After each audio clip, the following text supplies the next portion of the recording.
ഇതുവരെ എഴുതിയ degree level prelims exams എല്ലാം തന്നെ പാസ്സാകാൻ എനിക്ക് പറ്റിയിട്ടുണ്ട്. KS മുതൽ കോമൺ ഡിഗ്രി ലെവൽ പ്രിലിംസ് വരെയുള്ള എല്ലാ പരീക്ഷകളും ഒരു ശരാശരി വിദ്യാർത്ഥി ആയിട്ട് പോലും ഞാൻ ക്ലിയർ ചെയ്തു പ്രിലിംസിൽ.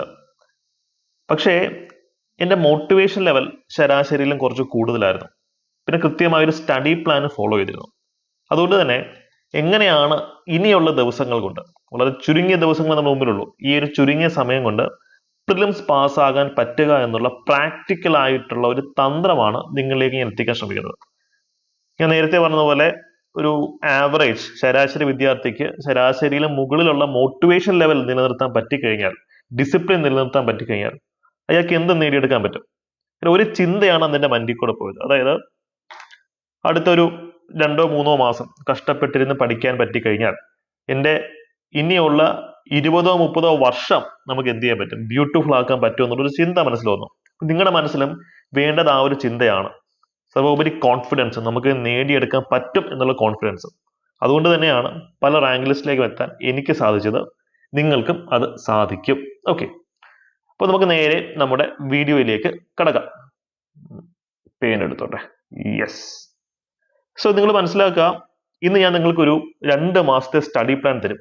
അതിന്റെ PDF-ഉം പിന്നെ ഇന്ന് നമ്മൾ ഡിസ്കസ് ചെയ്യുന്ന ടെക്നിക്സിന്റെ PDF ഒക്കെ നമ്മുടെ ടെലിഗ്രാം ചാനലിൽ ഞാൻ അപ്ലോഡ് ചെയ്യുന്നതാണ്.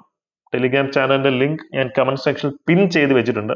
ദയവായി ടെലിഗ്രാം ഫാമിലി മെമ്പേഴ്സ് ആവുക. ചിട്ടയായിട്ട് പഠിച്ച് മുന്നോട്ട് പോവുക. ഡെയിലി രാവിലെ അവിടെ തരുന്ന ഫ്രീ മോക്ക് ടെസ്റ്റുകൾ അറ്റൻഡ് ചെയ്ത് നിങ്ങളുടെ പഠന നിലവാരം ഉയർത്തുക. ബിക്കോസ് നിങ്ങളുടെ സ്വപ്നങ്ങൾക്ക് വേണ്ടി നിങ്ങൾ ഫൈറ്റ് ചെയ്തില്ലെങ്കിൽ വേറെ ആരാണ് ഫൈറ്റ് ചെയ്യുക? ആരും ഫൈറ്റ് ചെയ്യാൻ പറ്റില്ല. ഓക്കെ, അപ്പൊ ഇതൊന്ന് മനസ്സിലിരിക്കട്ടെ കേട്ടോ. നമുക്ക് എങ്ങനെയാണ് ഇനി വളരെ കുറഞ്ഞ സമയം കൊണ്ട് കൂടുതൽ പഠിച്ച് പ്രിലിംസ് വളരെ സേഫ് ആയിട്ട് ജയിച്ച് കയറാൻ പറ്റുക എന്നുള്ളൊരു കാര്യം നമുക്കൊന്ന് ചർച്ച ചെയ്യാം. ഇത് നിങ്ങൾ ഏറ്റവും പ്രധാനമായി പറയേണ്ട ഒരു കാര്യം റിവിഷനെ പറ്റിയാണ്. ഇത് ഏറ്റവും അവസാനം പറയേണ്ട ഒരു കാര്യമാണ് റിവിഷൻ. കാര്യം പഠിച്ചിട്ടാണല്ലോ റിവിഷൻ നടത്തേണ്ടത്. പക്ഷെ ഞാൻ ഇവിടെ ഇത് ആദ്യമേ പറയാം. ബിക്കോസ് റിവിഷൻ നടത്തിയില്ലെന്നുണ്ടെങ്കിൽ നിങ്ങൾ എന്ത് ചെയ്താലും അത് വെള്ളത്തിൽ വരച്ച വര പോലെയാണ്, ഒരു ഗുണം ഉണ്ടാവില്ല. എക്സാമിന് മുമ്പ് ഒരു 3 തവണയെങ്കിലും പ്രധാനപ്പെട്ട ഹോട്ട് ടോപ്പിക്സ് റിവിഷൻ നടത്തിയിരിക്കണം. എനിക്കറിയാം സിലബസിന് 100% പഠിച്ച് തീർക്കാനുള്ള സമയമില്ല, അത് പ്രാക്ടിക്കൽ അല്ല. പക്ഷെ നിങ്ങൾ സമാധാനമായിട്ട് ഈ വീഡിയോ മൊത്തത്തിലൊന്ന് കാണുക, നിങ്ങൾക്ക് അതിൻ്റെ ഒരു ഐഡിയ കറക്റ്റ് കിട്ടും. പക്ഷെ ഹോട്ട് ടോപ്പിക്കുകൾ മിനിമം 3 തവണയെങ്കിലും റിവിഷൻ നടത്താതെ നിങ്ങൾ എക്സാം ഹാളിൽ കാലെടുത്ത് വെക്കില്ല എന്നുള്ളൊരു പ്രതിജ്ഞ എപ്പോഴും അങ്ങോട്ട് എടുക്കുക. ബാക്കിയെല്ലാം സെറ്റാണ്. റിവിഷൻ നടത്തുമ്പോൾ നിങ്ങൾ ശ്രദ്ധിക്കേണ്ടത് വാരി വലിച്ച് പഠിക്കല്. ഏതൊക്കെയാണ് പ്രധാനപ്പെട്ട റാങ്ക് മേക്കിംഗ് ഏരിയാസ് എന്നുള്ള കാര്യം ഞാൻ വീഡിയോസിൽ, ഇനി വരാൻ പോകുന്ന വീഡിയോസിൽ പറഞ്ഞുതരാം. അത് കൃത്യമായിട്ട് പഠിച്ചങ്ങടങ്ങ് പോയാൽ മതി. ഓരോ തവണ റിവിഷൻ നടത്തുമ്പോഴും നിങ്ങൾ എടുക്കുന്ന സമയം കുറഞ്ഞു വരുന്നുണ്ടോ എന്നുള്ളത് നോക്കണം. ഇപ്പൊ നിങ്ങൾ ഫസ്റ്റ് റിവിഷൻ നടത്തുന്നു, അത്യാവശ്യം സമയം എടുക്കും. സെക്കൻഡ് റിവിഷൻ നടക്കുമ്പോൾ ആദ്യമേ എടുത്ത അത്ര സമയം ഇവിടെ എടുക്കരുത്, സമയം കുറയണം. അപ്പോഴാണ് റിവിഷൻ കറക്റ്റ് ആണെന്ന് നമുക്ക് ബോധ്യപ്പെടുക. തേർഡ് റിവിഷൻ നടത്തുമ്പോൾ പിന്നെ സമയം കുറയണം. അപ്പം എക്സാമിന്റെ തലയിൽ നിന്ന് നമുക്ക് ഓൾമോസ്റ്റ് എല്ലാ ഹോട്ട് ടോപ്പിക്സും ടച്ച് ചെയ്യാൻ പറ്റുന്ന രീതിയിൽ റിവിഷൻ നടത്തുക. ഇതെങ്ങനെ ചെയ്യണം എന്ന് നിങ്ങൾക്ക് കൺഫ്യൂഷൻ ഉണ്ടെങ്കിൽ പറഞ്ഞാൽ മതി, ഞാനൊരു വീഡിയോ ചെയ്യാം. ഓക്കെ, അപ്പൊ അത് അവിടെ ഇരിക്കട്ടെ. റിവിഷൻ നടത്തുക. ഇനിയാണ് നമുക്ക് തന്ത്രപരമായി മൂവ് ചെയ്യേണ്ടതിന്റെ പ്രാധാന്യത്തെ ഡിസ്കസ് ചെയ്തത്. വലിയ സിലബസ് ആണ്. ഇനിയുള്ള ദിവസങ്ങൾ കൊണ്ട് ആ സിലബസ് 100% ഒന്നും പഠിച്ചു തീർക്കാൻ പറ്റില്ല.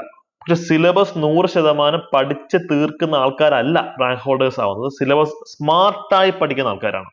ഇപ്പം പല റാങ്ക് ലിസ്റ്റിലും എനിക്ക് ടോപ്പ് ചെയ്യാൻ പറ്റിയതിന് പ്രധാനപ്പെട്ട ഒരു റീസൺ, അല്ലെങ്കിൽ നമ്മുടെ ബാച്ചിൽ നിന്നും ധാരാളം റാങ്ക് ഹോൾഡേഴ്സ് വരുന്നതിന് പ്രധാനപ്പെട്ട ഒരു റീസൺ സ്ട്രാറ്റജിക്കൽ, അത് തന്ത്രപരമായി മൂവ് ചെയ്യുന്നതുകൊണ്ടാണ്. ഹാർഡ് വർക്കിനൊപ്പം സ്മാർട്ട് വർക്കും ചെയ്യണം.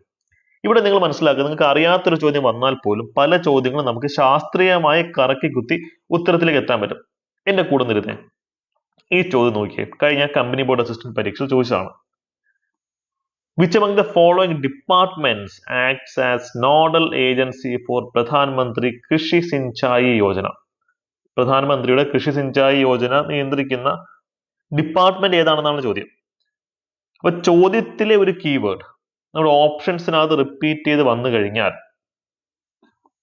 ആ ഓപ്ഷൻ ശരി ഉത്തരമാകാനുള്ള സാധ്യത വളരെ അധികമാണ്. നോക്കിയേ, പ്രധാൻ മന്ത്രി കൃഷി സിഞ്ചായി യോജന, അതായത് സിഞ്ചായി മീൻസ് ഇറിഗേഷൻ, ജലസേചനം എന്നുള്ള അർത്ഥമാണ്. അത് അറിയില്ലെങ്കിൽ പോട്ടെ, കൃഷി എന്ന് വെച്ചാൽ അഗ്രികൾച്ചർ ആണെന്ന് അറിയാലോ.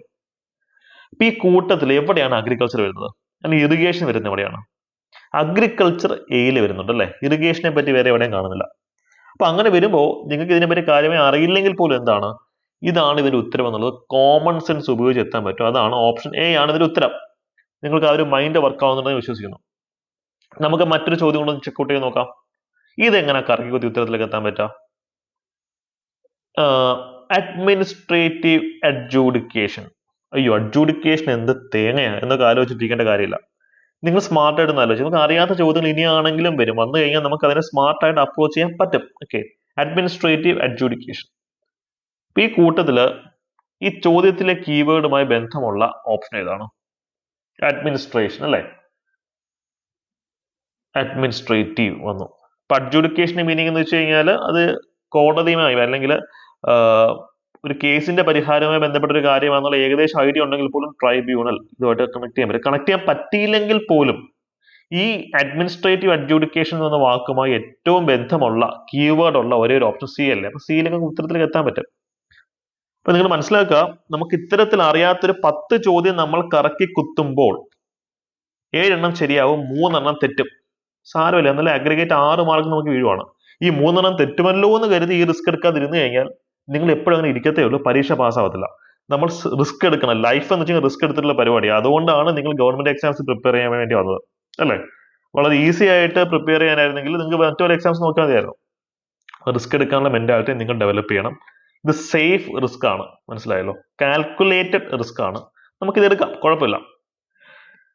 ഇനി അടുത്തത് ആഴത്തിലുള്ള പഠനമാണ്. ഞാൻ പറഞ്ഞു കറക്കി കുത്തിയിട്ട് മാത്രം കാര്യമില്ല, സ്മാർട്ട് വർക്ക് മാത്രം ചെയ്താൽ പറ്റത്തില്ല, ഹാർഡ് വർക്കും ചെയ്യണം. ഓക്കെ, അപ്പൊ എഗെയിൻ നിങ്ങൾക്ക് ഞാൻ ഇന്ന് ഈ വീഡിയോയിൽ പറയുന്ന സ്ട്രാറ്റജി അനുസരിച്ചിട്ടുള്ള ഒരു ഷോർട്ട് കട്ട്, ഒരു അഫോർഡബിൾ ബാച്ച് വേണമെങ്കിൽ ഇപ്പോൾ ഞങ്ങൾ സ്റ്റാർട്ട് ചെയ്തിട്ടുള്ള ഡിഗ്രി ലെവൽ പ്രിലിംസ് ക്രാഷ് കോഴ്സിലേക്ക് വരാവുന്നതാണ്.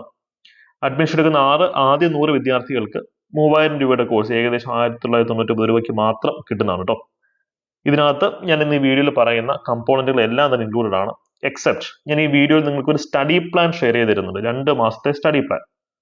ആ സ്റ്റഡി പ്ലാൻ നിങ്ങൾ സെൽഫ് സ്റ്റഡി ചെയ്യുകയാണെങ്കിൽ ഉപയോഗിക്കേണ്ട സ്റ്റഡി പ്ലാൻ ആണ്. നമ്മുടെ ഈ ബാച്ചിൽ നമ്മൾ കുറച്ചുകൂടെ സ്ട്രാറ്റജിക്കൽ ആയിട്ടുള്ള സ്റ്റഡി പ്ലാൻ ആയിരിക്കും യൂസ് ചെയ്യുക, ഹോട്ട് ടോപ്പിക്സിനായിരിക്കും പ്രാതിനിധ്യം കൊടുക്കുക. അപ്പൊ അതുകൊണ്ട് നിങ്ങൾ ഈ ബാച്ച് എടുക്കുന്നെങ്കിൽ ആ സ്റ്റഡി പ്ലാൻ ഉപയോഗിക്കേണ്ട കാര്യമില്ല. നിങ്ങൾ സെൽഫ് സ്റ്റഡി നടത്തുകയാണെങ്കിൽ ആ ഒരു സ്റ്റഡി പ്ലാൻ മാത്രം മതി, നിങ്ങൾക്ക് പാസ്സാവാൻ പറ്റും. ഓക്കെ, അപ്പൊ എഗെയിൻ നമ്മൾ ഇനി അടുത്തത് പോകാൻ പോകുന്നത് ആഴത്തിൽ ഇറങ്ങിയുള്ള പഠനം അല്ലെ, ഡീപ്പായിട്ട് പഠിക്കേണ്ടതിന്റെ സിഗ്നിഫിക്കൻസ് ആണ്. സി, ഇവിടെ ഹാർഡ് വർക്ക് തന്നെ നമ്മൾ ചെയ്യണം. ഹോട്ട് ടോപ്പിക്സ് അനുസരിച്ച് ഹാർഡ് വർക്ക്. ഈ ഒരു ചോദ്യം അല്ലെ, ഒരു ദുരന്തം, ഒരു ഡിസാസ്റ്റർ ഉണ്ടാവുന്നു, ആ സമയത്ത് നമ്മൾ എങ്ങനെയാണ് കൃത്യമായിട്ടും റെസ്പോണ്ട് ചെയ്യേണ്ടത് എന്നുള്ള ചോദ്യമാണ്. അപ്പൊ ഇതിനകത്ത് എ ആണ് ഒരു ഉത്തരം. ഈ ഉത്തരത്തിലേക്ക് എത്തണമെങ്കിൽ നമ്മൾ പഠിച്ചേ പറ്റത്തുള്ളൂ, വേറെ മാർഗമൊന്നുമില്ല. മറ്റൊരു ചോദ്യം നോക്കിയേ, മോണ്ടേഗോ ചെംസ്ഫോർഡ് റിഫോംസ്. ഇതിനെയൊക്കെ പറ്റി നമ്മൾ ധാരാളം യൂട്യൂബ് വീഡിയോ ചെയ്തിട്ടുണ്ട്. യൂട്യൂബ് വീഡിയോസ് മാത്രം കണ്ടാൽ പോലും നിങ്ങൾക്ക് നല്ല രീതിയിൽ മാർക്ക് സ്കോർ ചെയ്യാൻ പറ്റും. അപ്പൊ ഈ ചോദ്യത്തിന്റെ ഉത്തരം എന്താണ്?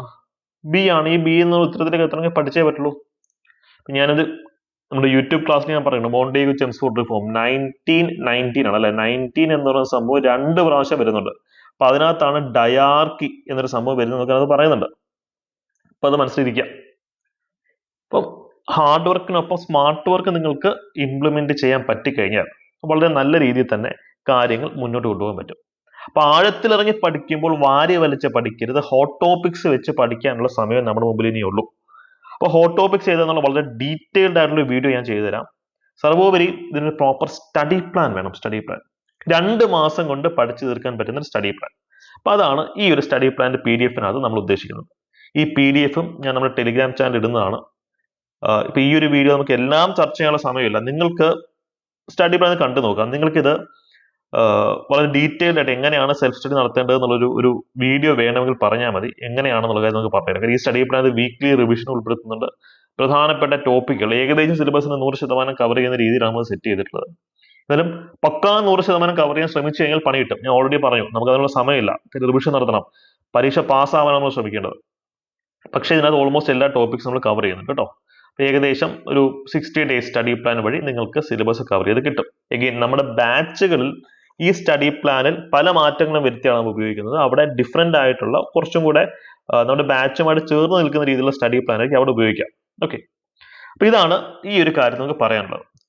ഇനി നിങ്ങൾ ശ്രദ്ധിക്കുക, നിങ്ങൾ സ്റ്റഡി പ്ലാൻ ഇല്ലാതെയാണ് പഠിക്കുന്നതെങ്കിൽ നിങ്ങൾ തോൽക്കാൻ വേണ്ടിയാണ് പഠിക്കുന്നത് എന്നുള്ള കാര്യം മനസ്സിലാക്കുക. എന്താ പറയാ, objective without a plan is an objective to fail എന്ന് പറയാറുണ്ട് അല്ലെ. അപ്പൊ നമ്മൾ സ്റ്റഡി പ്ലാൻ മര്യാദയ്ക്ക് യൂട്ടിലൈസ് ചെയ്ത് പ്രിന്റ് എടുക്കുക, നിങ്ങൾ ഭിത്തിയിലാണെങ്കിൽ ഒട്ടിച്ചു വയ്ക്കുക, പഠിക്കുക. ഇതെല്ലാം നമ്മൾ PDF ടെലിഗ്രാം ചാനൽ നമ്മൾ അപ്ലോഡ് ചെയ്യുന്നതാണ്. ഓക്കെ, ഇത്രയൊക്കെ ചെയ്താലും നിങ്ങൾക്ക് കോൺഫിഡൻസ് ഇല്ല എന്നുണ്ടെങ്കിൽ പാസ്സാവാൻ ഒക്കത്തില്ല. ഞാൻ പല വിദ്യാർത്ഥികളും കണ്ടിട്ട് അവര് നന്നായിട്ട് പഠിക്കും, നല്ല രീതിയിൽ ഹാർഡ് വർക്ക് ചെയ്യുന്ന വിദ്യാർത്ഥികളാണ്. പക്ഷെ എക്സാം ഹോളിൽ കയറുമ്പോഴത്തേക്കും പാനിക്കായി, തൊണ്ട വരണ്ട്, ഹൃദയമെടുപ്പ് കൂടി, തലവേദന എടുത്ത് ആ എക്സാം കൊളവാക്കുന്നത് ഞാൻ കാണാറുണ്ട്. അപ്പൊ അതുകൊണ്ട് തന്നെ കോൺഫിഡൻസ് നേടിയെടുക്കാൻ സാധിക്കും എന്നുള്ള കോൺഫിഡൻസ്, അത് സൈക്കോളജിക്കൽ സ്റ്റഡിയാ. ഒരു ശരാശരിയിൽ താഴെയുള്ള ഒരു വിദ്യാർത്ഥി, ഒരു ഒരു ഒരു ഒരു വ്യക്തി, ആ വ്യക്തിക്ക് ഒപ്റ്റിമം ലെവൽ ഓഫ് കോൺഫിഡൻസ് ഉണ്ടെങ്കിൽ ഒരു എബോവ് ആവറേജ് IQ ഉള്ള വ്യക്തിയേക്കാൾ പെർഫോം ചെയ്യാൻ പറ്റും. അത് സയന്റിഫിക് ആയിട്ടുള്ള സ്റ്റഡിയാ, അല്ലാതെ ചുമ്മാ എന്താ പറയാ പറയുന്നൊരു കാര്യമല്ല. നിങ്ങൾക്ക് കോൺഫിഡൻസ് ഡെവലപ്പ് ചെയ്യാൻ പറ്റിക്കഴിഞ്ഞാൽ നിങ്ങളുടെ തലച്ചോറിൽ പുതിയ ന്യൂറൽ പാത്വേസ് ഡെവലപ്പ് ചെയ്യുകയും നിങ്ങൾക്ക് വളരെ എഫക്റ്റീവായിട്ട് പഠിക്കാനും പറ്റും. ഇത് മോട്ടിവേഷന്റെ ഭാഗം മാത്രമല്ല, ബയോളജിയുടെയും കൂടെ ഭാഗമാണെന്നുള്ളൊരു കാര്യം നിങ്ങൾ മനസ്സിലാക്കണം. അതുകൊണ്ട് നമ്മുടെ ക്ലാസ്സിലാണെങ്കിൽ സ്ട്രെസ് മാനേജ്മെന്റിനും ടൈം മാനേജ്മെന്റിനും കോൺഫിഡൻസ് ബിൽഡിങ്ങിനും എക്സ്ക്ലൂസീവ് സെഷൻസ് ഞാൻ നേരിട്ട് എടുക്കുന്നത് അതുകൊണ്ടാണ്. ഒരു കറിക്ക് ഉപ്പിടുന്ന പോലെ, എത്ര നന്നായിട്ട് കറി ഉണ്ടാക്കിയിട്ടും കാര്യമില്ല. ഫുഡീസ് ആണ് നിങ്ങൾക്ക് മനസ്സിലാകും, അത്യാവശ്യം ലെവൽ ഓഫ്, അത് ഉപ്പ് കുറച്ച് ഇട്ടിട്ടില്ലെന്നുണ്ടെങ്കിൽ അത് മൊത്തം വേസ്റ്റ് ആണ്. കുറച്ച് മതി, പക്ഷെ അത് ഇട്ടില്ലെന്നുണ്ടെങ്കിൽ അതിന്റെ സുഖം അങ്ങ് പോകും അല്ലെ. യെസ്. അപ്പോ നിങ്ങൾ മനസ്സിലാക്കുക, നിങ്ങൾ ഇന്നെടുക്കുന്ന ഒരു ഡിസിഷൻ എന്ന് വെച്ച് കഴിഞ്ഞാൽ നിങ്ങളുടെ ഫാമിലിയുടെ അല്ലെങ്കിൽ ഇനി വരാൻ പോകുന്ന നിങ്ങളുടെ തലമുറകളുടെ തന്നെ വിധി നിശ്ചയിക്കുന്ന, അല്ലെങ്കിൽ അതിന്റെ ഹിസ്റ്ററി ഒക്കെ റീറൈറ്റ് ചെയ്യാൻ കപ്പാസിറ്റി ഉള്ള ഒരു ഡിസിഷൻ ആയിരിക്കണം. അതുകൊണ്ട് തന്നെ നിങ്ങൾ കോൺഫിഡന്റ് ആണ്, ഈ പറയുന്നതിൽ പഠിക്കാൻ റെഡിയാണ് എന്നുണ്ടെങ്കിൽ കമന്റ് സെക്ഷനിൽ വിൻ എന്ന് കമന്റ് ചെയ്യുക. അത് കാണുമ്പോൾ എനിക്ക് മനസ്സിലാക്കാൻ പറ്റും, ഞാൻ പറയുന്ന കാര്യങ്ങൾ നിങ്ങൾക്ക് മനസ്സിലാവുന്നുണ്ട്. അപ്പൊ അടുത്ത വീഡിയോ ചെയ്യാൻ എനിക്കും അതൊരു മോട്ടിവേഷൻ ആയിരിക്കും. End of the day motivation ആണല്ലോ എല്ലാവരും മുന്നോട്ടേക്ക് നയിക്കുക. അപ്പൊ ഈ വീഡിയോ നിങ്ങൾക്ക് യൂസ്ഫുൾ ആയെന്നുണ്ടെങ്കിൽ കമന്റ് സെക്ഷൻ വിൻ എന്ന് കമന്റ് ചെയ്യുക. പ്രിലിംസ് എക്സാമിന് വേണ്ടി പ്രിപ്പയർ ചെയ്യുന്ന നിങ്ങളുടെ നല്ലൊരു സുഹൃത്ത് കാണുമല്ലോ, ജീവിതത്തിൽ രക്ഷപ്പെട്ട് കാണണമെന്ന് നിങ്ങൾ ആഗ്രഹിക്കുന്ന സുഹൃത്ത്, ആ സുഹൃത്തിനും ഈ ഒരു വീഡിയോ ഷെയർ ചെയ്ത് കൊടുക്കുക. സെൽഫ് സ്റ്റഡി നടത്താനുള്ള കമ്പോണന്റുകൾ ഈ വീഡിയോ നിങ്ങൾക്ക് തന്നിട്ടുണ്ട്. നിങ്ങൾക്കൊരു ഷോർട്ട് കട്ടിൽ കൂടെ ഒരു അഫോർഡബിൾ ബാച്ചിന്റെ ഭാഗമായി പഠിക്കണമെങ്കിൽ ഉറപ്പായും ഈ ഒരു നമ്പറിൽ കോൺടാക്ട് ചെയ്ത് കഴിഞ്ഞാൽ ഈ ബാച്ചിന്റെ ഫുൾ ഡീറ്റെയിൽസ് നിങ്ങൾക്ക് കിട്ടും. ഞങ്ങളെല്ലാം ട്രാൻസ്പെറന്റ് ആണ്. നിങ്ങൾക്ക് ഞങ്ങളുടെ ഡെമോ ക്ലാസ്സുകൾ എത്ര വേണമെങ്കിലും കണ്ടു നോക്കാം. എന്ത് സംശയം മെന്റേഴ്സിൻ്റെ അടുത്ത് ചോദിച്ച് ക്ലാരിഫൈ ചെയ്തതിനു ശേഷം മാത്രം അഡ്മിഷൻ എടുത്താൽ മതിയാവും. അത്രയും കോൺഫിഡന്റ് ആണ് ഞങ്ങൾ ഞങ്ങളുടെ ക്വാളിറ്റിയുടെ കാര്യത്തിൽ. ഓക്കെ, അപ്പൊ ഇത്രയാണ് എനിക്കിന്ന് പറയാനുള്ളത്. വിൻ എന്ന് ടൈപ്പ് ചെയ്യാൻ മറക്കണ്ട. All the best.